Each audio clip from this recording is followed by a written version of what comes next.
From on board a Black Hawk helicopter, KMTV Action 3 News is there with Governor Dave Heineman as he gets the latest on the flooding facing Nebraskans. Far and wide, the Missouri River touches places no one, not even Governor Dave Heineman, thought possible. We're going to have to be flexible and adaptable and be prepared to make a change on a moment's notice. 5 days from now, even 5 minutes from now, he says one of Nebraska's 50-year-old levees might burst wide open. In Nebraska, how is our levee situation, and will they hold for this amount of time? 2 months, they're saying. That's our concern. You know, most levees are set up to withstand a surge for days, 3 or 4 or 5 days, not necessarily a couple of months. So that's the big concern. We've seen it over in Hamburg. Near Hamburg Monday, the river cut a canyon in the levee, flooding millions of dollars in property. If it happens in Nebraska, federal relief for victims may become political. Republican lawmakers balked at providing more federal aid to the tornado-ravaged community of Joplin, Missouri last month, unless Democrats would agree on budget cuts, raising the question, will Nebraska be able to withdraw on the federal tax dollars we pay when we need help? Are you worried about that at all? In the past, the federal government's always been there when it's a disaster, an emergency like this, and I believe they'll be there this time too. The governor already deployed the Army National Guard to South Sioux City, where they're trying to build a flood wall to protect their entire community. He says more soldiers are on standby if emergencies come up that need them. We're live in Omaha. Dave Roberts, KMTV, Action 3 News. The water is here, and so are the workers. It's now a 24-hour-a-day job. The people of Hamburg hope that the levees, though, are as strong as their willpower. Governor Terry Branstad's evening arrival is all business. You want to go out and take a look? Yeah, we'd like to. He inspects temporary levees, the only thing between the water and Hamburg. Before the governor's arrival, people in Hamburg find out what happens if the new dirt breaks loose. Instead of having a couple of days, we're looking at seconds, in some places, minutes in others. Soil and sand is all that holds back a tsunami-like flood. We've been doing everything we could to keep it from coming up over here. I mean, we're just trying to save one town. It's a disaster, making Hamburg mad. Governor, the people of this town are very angry at the way the federal government managed the waterway. Do they have a right to be angry? I know there's a lot of people concerned that the amount of water being released is more than twice as much as ever been done before. Why wasn't that anticipated from the snowfall earlier, and all of these kinds of questions? Do a thoughtful and systematic review and determine how these kind of things can be avoided in the future. Is there a part of you that's angry? Well, sure. I think we're all upset that this kind of thing happened, but, anger doesn't really help. We need to instead, pull together, and I've seen a lot of spirit in this community and a lot of people that are doing a lot to help each other through this, and I'm very proud of what people are doing. The temporary levees might not hold, but it's the only option now. Every hour the water gets closer and the work gets faster. It's not hard work, but anything to help out. And just when the engineers who designed this temporary levee that's being built behind me thought it was tall enough, today they had to add another foot because new flood predictions came out that put the water a foot higher. We're live in Hamburg. Dave Roberts, KMTV, Action 3 News. For many people, a mobile home is now their permanent home, picking the side of the river that they work on to make ends meet. Plain and simply. It's hard. And lengthy. 48 minutes. Yeah. What would it take now? 3 hours. It's going to take 2 hours. I don't want to do that. Too expensive, so. How annoying is that? Not fun. That's why many commuters choose to live elsewhere longer. 3-4 weeks now. It's no vacation at Victorian Acres RV Park. A traveler's friend becomes a refuge for people just trying to stay employed. After the Missouri River severs their route to work, minutes become hours. Every bridge is closed from Plattsmouth, Nebraska, south to St. Joseph, Missouri. It's a driver's nightmare, even if you're retired. We go to church in Hamburg, and so that's how many miles, Bill? We went to 142 miles round trip. 142 miles round trip. To go to church. For most, living in a campground is the only way to put food on the table, even when it means leaving loved ones behind. I make the trip back every weekend. Yeah. Yeah, I mean, I do that at all costs, but, the day-to-day thing, you can't make the drive. I have a family at home. I have 2 kids and a husband, and I'm here. And it takes quite a while to get from Sydney, Iowa, here to Nebraska City and Victorian Acres RV Park. We made the drive today. It took about an hour and 20 minutes. But even worse than that is the people who are living here right now not only have to find a place to live and pay rent here, but many of them are still paying the mortgage on their house. We're live in Nebraska City. Dave Roberts, KMTV, Action 3 News. Rainwater becomes whitewater. This was a test of a major storm. High-power pumps dry up city streets, pushing the water away from companies currently flooded out of business. We can't handle that much rainwater instantaneously. We have to catch up on it.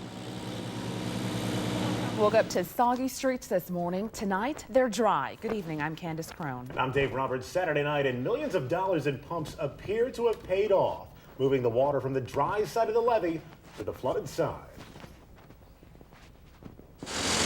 This is what rainwater looks like at 30 miles per hour. Pumped up and pushed down a chute away from places that really don't want it. When you saw the rain falling, did you ever personally get worried? Well, I'm not worried about what our system is doing because I think we're ahead of it. As I said over the last several weeks, we're battling Murphy's Law. And the way to win is you stay ahead of Murphy. In some places, 3 inches of rain fell on the city of Omaha, pooling in low-lying areas, the worst in South Omaha. In some places, pushing raw sewage above the ground. 90% of the stormwater in Omaha travels from west to east, where, as you can see, it causes flooding when it gathers behind the levees. It takes pumps running at 110,000 gallons a minute just to keep up with things. And even at that rate, it still will take a day to bring the water down. We can't handle that much rainwater instantaneously. We have to catch up on it. This was a test of a major storm. And we have weathered it well, no pun intended. With 7 pumps online, more will soon be installed. Now Public Works just needs them to work, as long as the Missouri River remains flooded. Even though this could be, weeks or months that we're under this condition, it's not like those pumps are going to be running 24/7 that whole time period, and in fact, that won't be the case. So far, the city of Omaha spent $3.3 million on flood prevention. That includes pumps, sandbags, and labor. On the Iowa side of the river, it's too late for Percival. The small community is now underwater, waist deep, after a levee breach just 2 miles from town. But one family had the foresight to save their home during the flood alert. We haven't really done a lot of planning for obvious reasons. Reasons out of Mark Shirley's control, so he chose to control something else. We were afraid the water was going to move, so we kind of took advantage of a situation here with some family and moved our house. I said, can we get that done? And then we thought we could. Could and did. Rhonda can't believe this bluff is the new front yard of her old house. It's just really hard to believe at this point. It's kind of surreal. Less than a week ago, the Shirleys lived here, 1956, 206th Street, Percival, Iowa. This is the town today. Waist-deep water surrounds nearly every business and home. We went through the thing of saying goodbye to your house, thinking we'd never be back again. That was it, until Mark's mother came to the rescue, offering up 2 acres she owns on a nearby hill. We've always planned to move the bluff, but we didn't plan it like this. After pushing for permits and hiring a crew, the Shirleys moved everything. It's hard to get excited about anything at this point because of just the devastation that's happened over the last few days. Even though it's the same house, it will never be the home they knew, surviving the rising water by moving to higher ground. Sad to leave a familiar place, now facing disaster. It's sad to think that it'll never be back where it was. I mean, that was our community and our neighborhood. We obviously feel very upset for our neighbors and loved ones that weren't fortunate enough to experience what we've experienced. It will be weeks before the Shirleys can move in. A foundation must be constructed before the house will slide into its permanent place. The government says stay off the water. Well, today we find an example why. It's an unfortunate demonstration that really shows us all the power of the Missouri River. It's a bird, it's a plane. I thought it was like a trailer or something. It's apparently a guessing game. I'm gonna say some kind of raft. An RV, camper, motorboat. Okay, it has a motor on it, but it's not. Yeah, but a speedboat, I don't know. Hiding in the trees, it's hard to tell. Like a truck or something. Now we're getting there. How about a houseboat? No.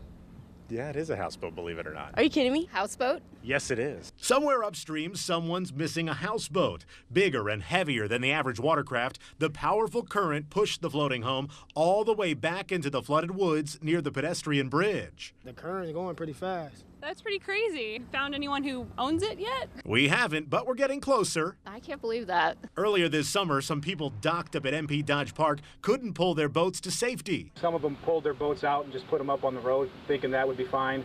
They were kind of in the way for the operation to keep going. Today, the park is completely flooded and closed, just like the Missouri River, running dangerously fast, floating things to places they're not supposed to be. It proves that it's dangerous. Because the river remains obviously dangerous, that boating ban is still in effect. If anyone's caught out on the water, they face, believe it or not, get this, a $250,000 fine and possibly 5 to 10 years in prison. We're live along the river. Dave Roberts, KMTV, Action 3 News. Well, we keep hearing from the city that this flood fight is costing us more than $5 million. So today we ask why, so we can show you where your money's going. Getting all the equipment to Omaha to fight this flood isn't cheap. According to the city finance director, it costs $705,000. Part of that equipment is these massive pumps. And if the city wants to run them all for a week straight, it costs $500,000. Getting the water back into the Missouri River isn't the only thing that costs a lot of money. Keeping it from invading our space, well, that's pretty pricey as well. It took $3.1 million to buy all the sandbags and sand and everything it takes to fight the river. And it's not just sand holding the water back. It takes a lot of manpower, too. So far, the city of Omaha has paid out $1 million in regular wages and $841,000 in overtime. There's still a lot of work that the city's ordered to protect us from the flood that they haven't paid for yet. They estimate it at about $3.7 million. And that cost could change dramatically because when the Missouri River recedes, nobody knows what to expect or what problems they're going to find or how much they're going to cost to fix. And when all is said and done, about 87% of this total bill could be paid for by federal aid and state aid. But we're far from getting a final tally because the water is still much closer than we like. We're live downtown. Dave Roberts, KMTV, Action 3 News. Well, with the river level now below 30 feet, there's land appearing for the first time in months. Here on the Duda farm, it's a sign of hope, but it means there's going to be a lot of work in the coming days. And she's having a great time.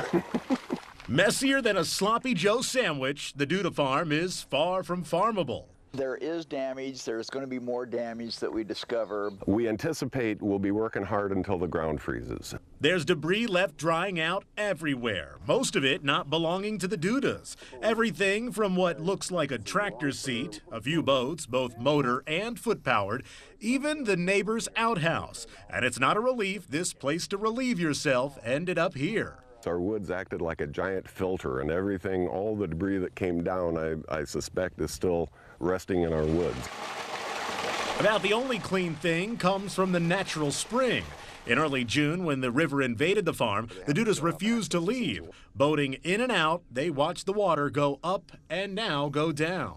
To watch the land reemerge is interesting and kind of exciting. Knowing a lot of work lies in their future, uncertain what the receding river will reveal next. We're anxious to see this place look like a farm again. After a week of work, you think you'll still be anxious?